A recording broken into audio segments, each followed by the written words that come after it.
Hello, and welcome to day 13 of my solo self-found run through Secrets of the Atlas. So, as you can tell, I'm holding a bow, and I'm playing Elementalist. Well, I didn't want to do it, but when you're playing solo self-found, and you get uniques to drop, then you kind of just gotta go where the game wants you to go. So yes, I'm playing Explosive Arrow Ballista as an Elementalist. I know it's the most meta fucking build this league. Everybody and their brother's playing it. But I'll get into why I'm playing it. So, I guess we'll start with going over this character. So, this character came to be because I was doing some Ghosted Exile farming, which, if you don't know what that is, basically, it's an Atlas tree. You stack a bunch of Torment nodes. You stack a bunch of Exile nodes. You're praying for Ruckus to proc.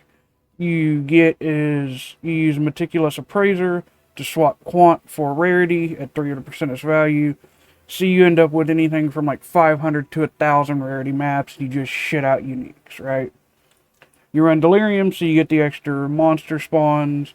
You can run stuff like the Settlers League mechanic to get extra mob spawns, Ritual.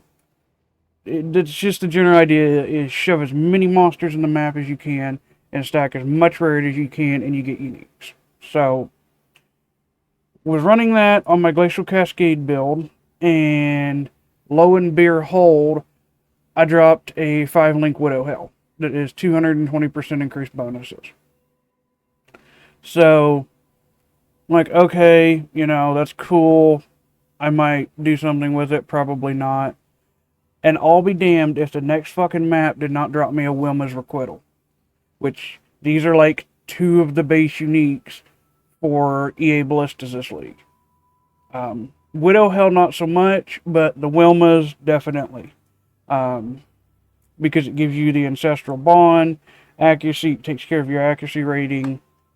It gives you increased elemental damage with attack skill, right?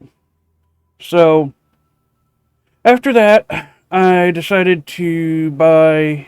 I basically went to Faustus, bought some quivers, got a broadhead quiver, which has the attack speed implicit, and then I essence spammed attack speed until I hit fired out multi with attacks, and then I crafted elemental damage with attack skills. It's like a low to mid tier quiver, right? It's nothing great. So that's the base of the build, is these 3 items. If you want, you can run something like a Diet and Dawn or something for a belt. I know that's what a lot of people have been running on PoE Ninja when I looked up different skill trees and stuff. I had this Stygian Vise that I got earlier in the league. I needed strength for the golems. It's got a little bit of res, and I put Dex and Int on it. The jewel that's in it is just Evasion Life jewel. Once I get a better one, I'll swap it out. The rest of the gear is just shit that I had, that I found throughout the league. Couple rings, nothing great. Boots, I had the gloves. I think these gloves came from Faustus. I'm like 90% sure these gloves came from Faustus.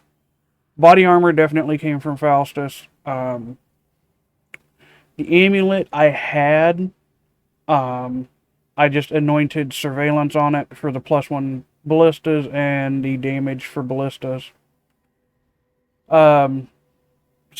Links, you're running EA, ballista, LA damage with attacks, ignite prolif, and I'm running GMP. So, I'm running GMP because I don't have a Rain of Splinters jewel. Get into that in a minute, but basically, you map with GMP, you swap faster attacks for bossing. Because I'm scaling Ignite on this, and I'm not actually scaling, and I'm not scaling the hit damage, I'm scaling the explosions and the Ignite off the explosions. I don't actually, according to Path Building, I don't lose damage from running GMP. So, 6-link, I will probably end up running something like burning damage or conk effect, or not conk effect, burning damage or that green, I can't think of the name of it, it's a green gem. Where is it? Swift Affliction. I could run Swift Affliction just because it's more dot multi. I could run. Where is it? It's like something ailments. Unbound ailment. Or deadly ailment. Yeah, not unbound. Deadly ailment. Sorry. I could run something like that. I'm running Lightning, Chaos, and Flame Golems. So when I did my Uber Lab on this character, I got convert a gem to a transfigured version. So I've got a Stone Golem of Safeguarding. I'm more than likely going to put this on my Glacial Cascade build and take the 2020 Stone Golem off of it. Because this would do better on that build. Basically, it gives you melee damage taken from hits goes to your golem. Because of how much evasion that I'm going to be stacking on this build, I don't have to worry about melee. Like, attacks aren't going to do shit to me. So, it would be better with the Glacial Cascade. Flame Dash, I'm running a level 1 Precision just for the accuracy rating. Not that I need it because of the Wilmas. But I just want to be at 100% chance to hit. I'm at 78. I probably should level this. I don't know. Really haven't made up my mind if I even want to keep running fucking Precision. It's such a small amount that it really doesn't matter. I mean, you're going from 75 to 78. It really doesn't matter. I've got a Grace Aura for the evasion. I've got Frenzy on Mana Forge, which does work with ballistas. And then a Haste just for the attack and cast speed. I will probably swap this Haste out for... I'm trying to think of the name of that aura. Where is it? What was I thinking earlier? I don't know. I was going to swap it out for something earlier. I'm on, like, no fucking sleep. That's why there wasn't a video yesterday. I've been so fucking busy. I need to swap it out for something and get a mercenary that provides me haste. And then I just have an Arcanist brand, flammability, flame surge, wave of conviction, your standard ignite shit. Flash, quartz, quicksilver, jade, amethyst.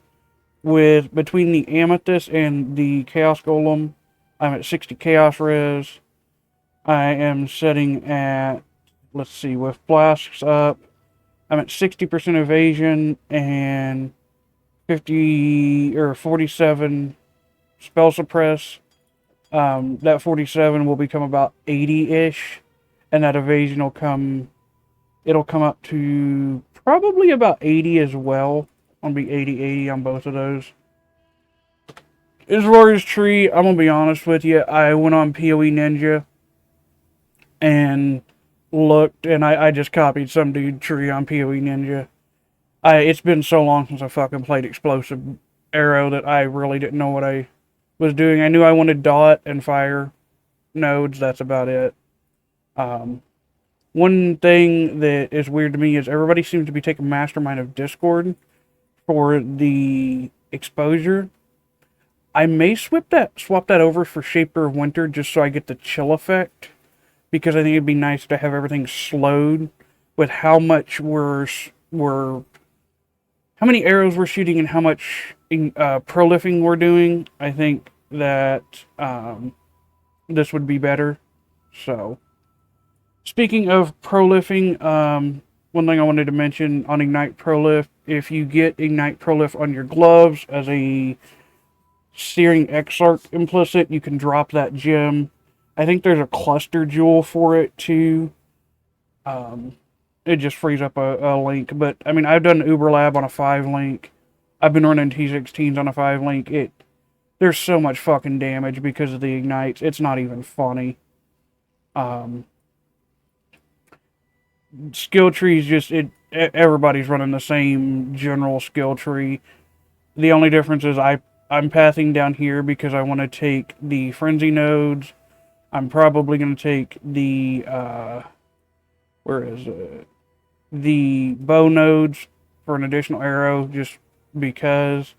I can also take, there's another additional arrow here. That would give me 3. Then I don't have to run GMP. Basically, with Explosive Arrow, you want to have an odd number of arrows because of the way that your ballistas shoot out. It shoots in a V pattern. So if you have an odd number, you're always guaranteed to at least hit the target once. Other than that, just filling out life nodes and masteries. I'm level 80, and like I said, I did fucking I killed Katava in Act 10, and I went straight into Tier 5 maps. Like, having so much res, and it really doesn't matter. I've been running T11 maps just so that I'm somewhat close to the zone level, and I'm not losing damage. So, speaking of which, I'm picking up Crimson Jewels to Val them, because that is the base for Rain of Splinters. The way you get Rain of Splinters is it's a Val. You corrupt Crimson Jewels, it has a chance to go Rain of Splinters. I keep getting fucking Frugality Jewels. For some reason, I've gotten, where the hell? This one, I've gotten like 7 of these so fucking far, but yeah. Other than that, nothing's really changed. Let's go ahead and do our mandatory Divine of Dragon Flames. Hey, we got fucking, oh god damn it. I really don't want to play. Alright, I'm not playing fucking Forbidden Rite of Soul Sacrifice. I'm not leveling a fucking 5th goddamn character this league. Alright, so let's go ahead and we'll do Expedition Heist because I'm still getting rogue markers and contracts from other characters. Alright, my game crashed twice going into that cemetery map, so we're going to go into Dark Forest. So, if you've never seen how EA Ballistas play, it plays kind of like a spellcaster. You walk around, you tap right click, you drop your ballistas, and because we're scaling Ignite, and we're prolifing that Ignite, everything just fucking melts. Rares last a little longer, but once you get an Ignite on something, you're good. I will say that this build really exceeds, even though it is a totem build, it very much exceeds in mapping because of the prolif. Like you'll see on this shrine, you hit one Ignite and it goes through everything. That's why you want multiple arrows too, because the way Ignites work is they're kind of like bleed in a way. It picks the highest damage Ignite and then that prolifts, if I understand it correctly. I don't know, there's not really a lot of good information on how Ignites stack that I could find, and it's been so long since I've played an Ignite build, I'm really not too sure. But even Syndicate members, hit them with your curses, drop some totems, and then you just walk around. And that's what makes this build super safe and comfy. You can just walk around while you're doing damage. So, and I'm not paying a bit of attention to what the fuck I'm doing with intervention, so. Let's go ahead and walk into the boss. Actually, let's clear this map and then we'll do the boss last. This boss is annoying because he has so many fucking phase changes, but we'll go do this Alva. Alva's really good too for this build. Anything that puts a lot of monsters nearby each other is going to be your best damage. But you can see I can walk in and just open doors. Everything is going to die. Oh, and that was a little laggy. I'm not even going to pick up the stones because I don't want to do this fucking temple. It's just, I can't be bothered.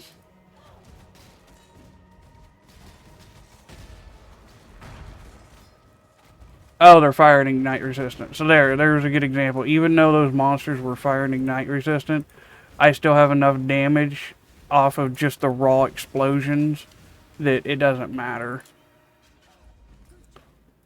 I'm not going to do the next Alvas. Oh, there you go. And you can see even when you fuck up and you PK yourself, there's enough evasion on the build. It don't matter.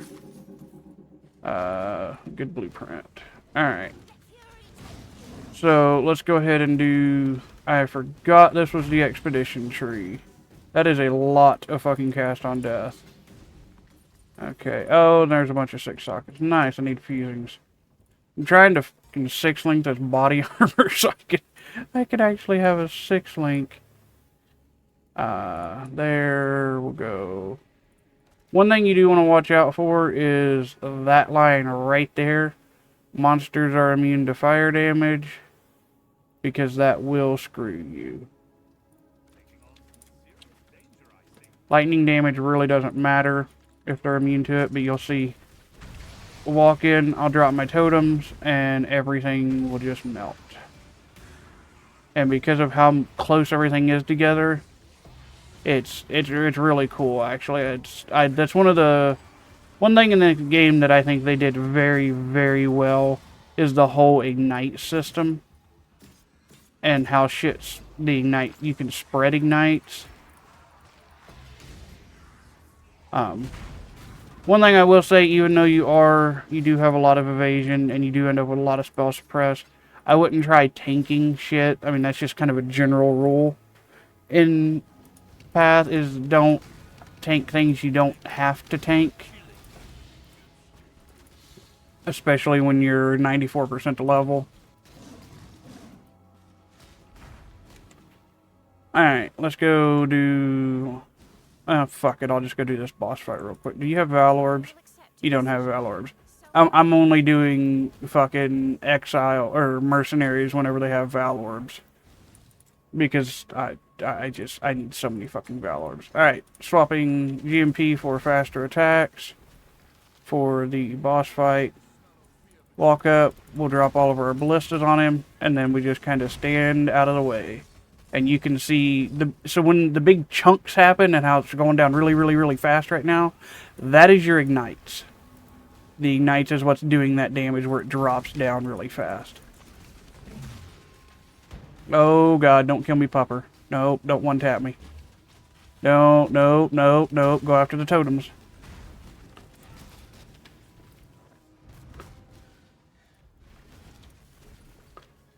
I mentioned it before in my League Starter video, if you haven't seen it, you can go back on the channel and find it.